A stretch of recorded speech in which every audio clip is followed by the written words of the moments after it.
দীর্ঘদিনের অভ্যাস, স্মৃতি আর পরিশ্রমের সঙ্গে জড়িয়ে থাকে একটি শিক্ষা প্রতিষ্ঠান। সেই পথ চলায় যখন নতুন দায়িত্ব আসে, তখন তা শুধু একটি পদ পরিবর্তনের ঘটনা থাকে না, এর সঙ্গে জড়িয়ে থাকে অনুভূতি, অভিজ্ঞতা আর ভবিষ্যতের আশা। তেমনই এক অর্থবহ মুহূর্তের সাক্ষী হল গোঘাটের ব্যাঙাইয়ে অবস্থিত অঘোরকামিনী প্রকাশচন্দ্র মহাবিদ্যালয়।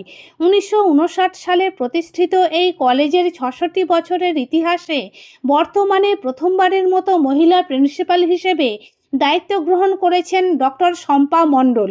ফিজিক্সের অধ্যাপিকা হিসেবে দীর্ঘদিন এই কলেজেই অধ্যাপনা করার পর 2025 সালের শেষের দিকে তিনি প্রিন্সিপাল পদে নিযুক্ত হন।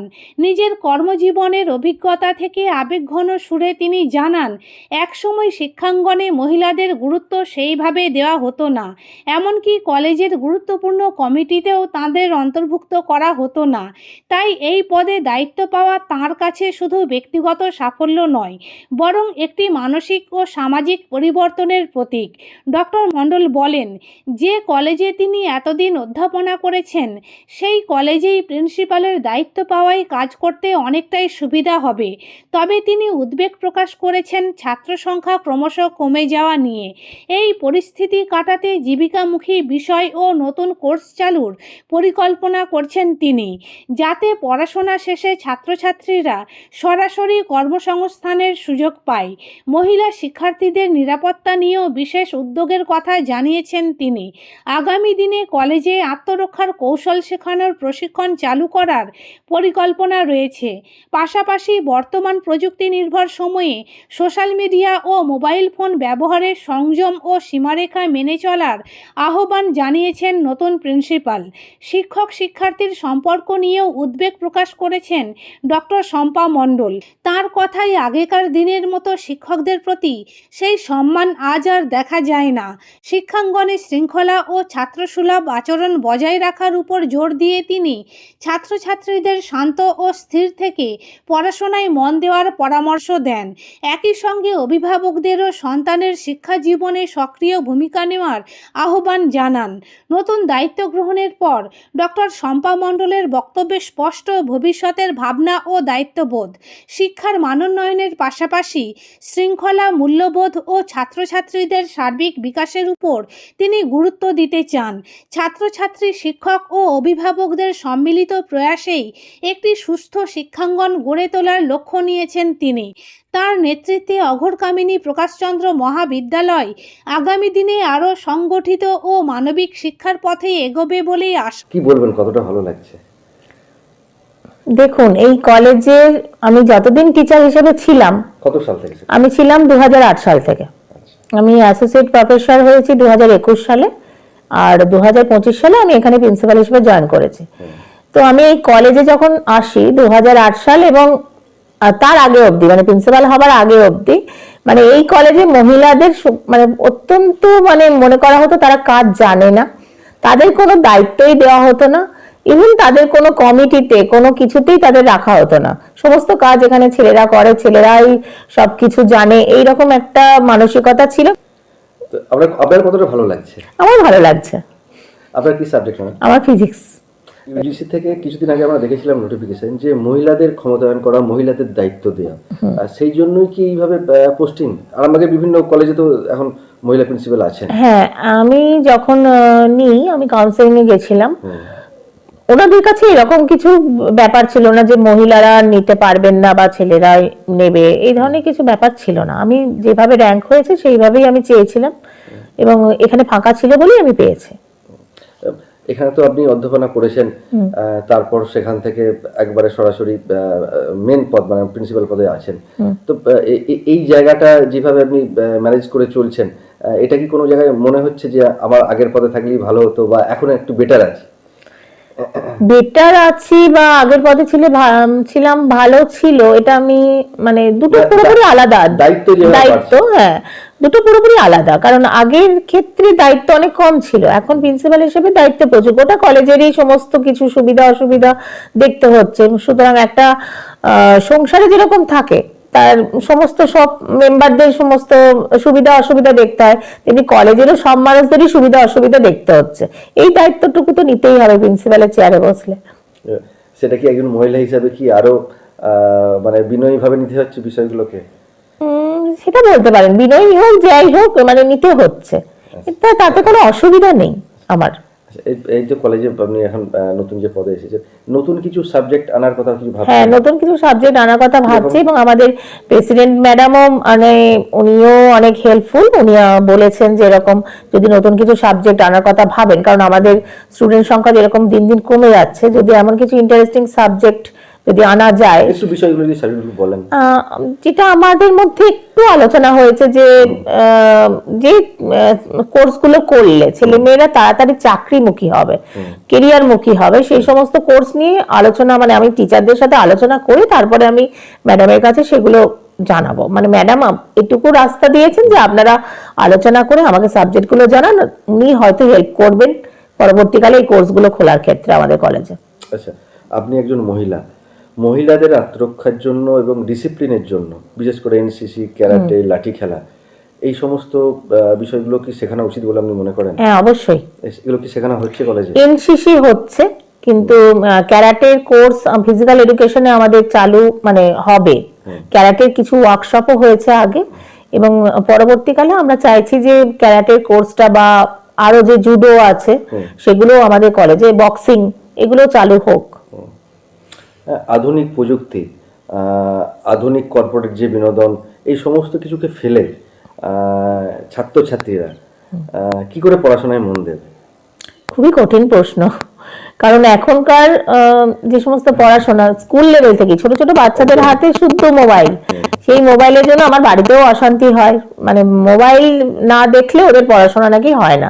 স্কুল থেকেও মোবাইলের সমস্ত অ্যাপ নির্ভর, মানে আপনি এই সমস্যার বাইরে নই।